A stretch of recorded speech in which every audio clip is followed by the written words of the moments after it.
Halo, Assalamualaikum. Nama saya Kusmiati. Video yang saya buat untuk memenuhi ujian akhir semester di Universitas Pancasakti Bekasi. Nomor induk mahasiswi 28922700001. Mata kuliah Ekonomi Manajerial dengan dosen pengampu Bapak Imhar MM.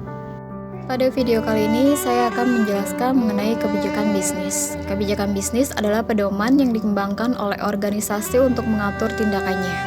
Mereka menentukan batas-batas di mana keputusan harus dibuat. Kebijakan bisnis juga berkaitan dengan perolehan sumber daya yang dengannya tujuan organisasi dapat dicapai. Berikutnya adalah fitur kebijakan bisnis. Yang pertama yaitu spesifik. Kebijakan harus spesifik atau pasti. Jika tidak pasti, maka implementasinya akan menjadi sulit. Yang kedua adalah jelas. Kebijakan harus jelas. Ini harus menghindari penggunaan jargon dan konotasi. Tidak boleh ada kesalahpahaman dalam mengikuti kebijakan. Yang ketiga dapat diandalkan atau seragam. Kebijakan harus cukup seragam sehingga dapat diikuti secara efisien oleh bawahan. Yang keempat adalah sesuai. Kebijakan harus sesuai dengan tujuan organisasi saat ini. Yang kelima adalah sederhana. Sebuah kebijakan harus sederhana dan mudah dipahami oleh semua orang dalam organisasi. Yang keenam adalah inklusif atau komprehensif. Agar memiliki cakupan yang luas, suatu kebijakan harus bersifat komprehensif. Yang ketujuh adalah fleksibel. Kebijakan harus fleksibel dalam operasi atau aplikasi. Ini tidak berarti bahwa kebijakan harus selalu diubah, tetapi harus luas cakupannya untuk memastikan bahwa manajer lini menggunakannya dalam skenario berulang atau rutin. Yang kedelapan adalah stabil. Kebijakan harus stabil, jika tidak, maka akan menyebabkan keraguan-raguan dan ketidakpastian di benak orang-orang yang melihatnya sebagai pedoman. Berikutnya adalah perbedaan antara kebijakan dan strategi. Yang pertama adalah kebijakan merupakan cetak biru dari kegiatan organisasi yang bersifat repetitif atau rutin. Sedangkan strategi berkaitan dengan keputusan organisasi yang belum pernah ditangani atau dihadapi sebelumnya dalam bentuk yang sama. Yang kedua, perumusan kebijakan adalah tanggung jawab manajemen tingkat atas, sedangkan perumusan strategi pada dasarnya dilakukan oleh manajemen tingkat menengah. Yang ketiga, kebijakan berkaitan dengan kegiatan rutin atau harian yang penting untuk menjalankan organisasi secara efektif dan efisien, sedangkan strategi berkaitan dengan keputusan strategis. Yang keempat, kebijakan berkaitan dengan pikiran dan tindakan, sementara strategi sebagian besar berkaitan dengan tindakan. Yang kelima, kebijakan adalah apa yang dilakukan atau apa yang tidak dilakukan, sedangkan strategi adalah metodologi yang digunakan untuk mencapai suatu sasaran seperti yang ditentukan oleh suatu kebijakan. Selanjutnya adalah kebijakan harga. Yang pertama, pengertian harga. Definisi harga menurut para ilmuwan yaitu sejumlah uang yang dibebankan atas suatu produk atau jasa, atau jumlah dari nilai yang ditukar konsumen atas manfaat-manfaat karena memiliki atau menggunakan produk atau jasa tersebut. Selanjutnya, tujuan penetapan harga. Tujuan berorientasi pada laba. Ini didasarkan pada asumsi teori ekonomi klasik yang menyatakan bahwa setiap perusahaan selalu memilih harga yang dapat menghasilkan laba yang maksimum. Dalam kondisi persaingan yang ketat dan serba kompleks, penerapannya sangat sulit untuk dilakukan.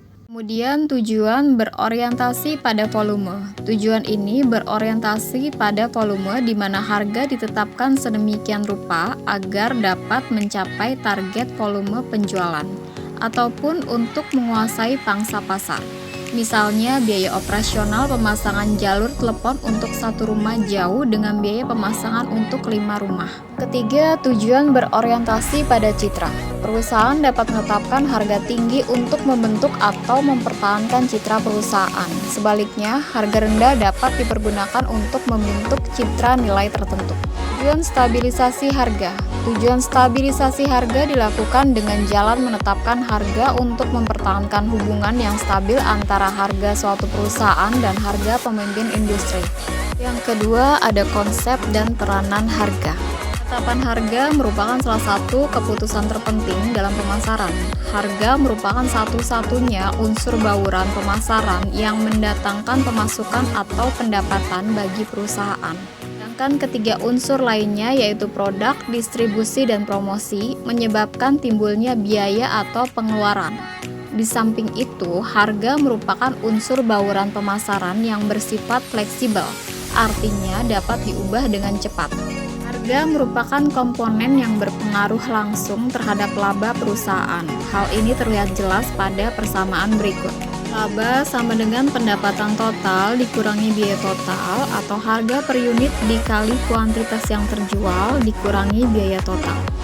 Selanjutnya yaitu secara garis besar peranan harga dapat dijabarkan sebagai berikut. Yang pertama, harga yang dipilih berpengaruh langsung terhadap tingkat permintaan dan menentukan tingkat aktivitas.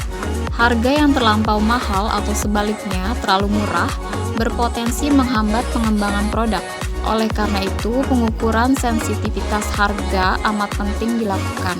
Kedua, harga jual secara langsung menentukan profitabilitas operasi. Yang ketiga, strategi penetapan harga harus selaras dengan komponen bauran pemasaran lainnya. Harga harus dapat menutup biaya pengembangan, promosi, dan distribusi produk.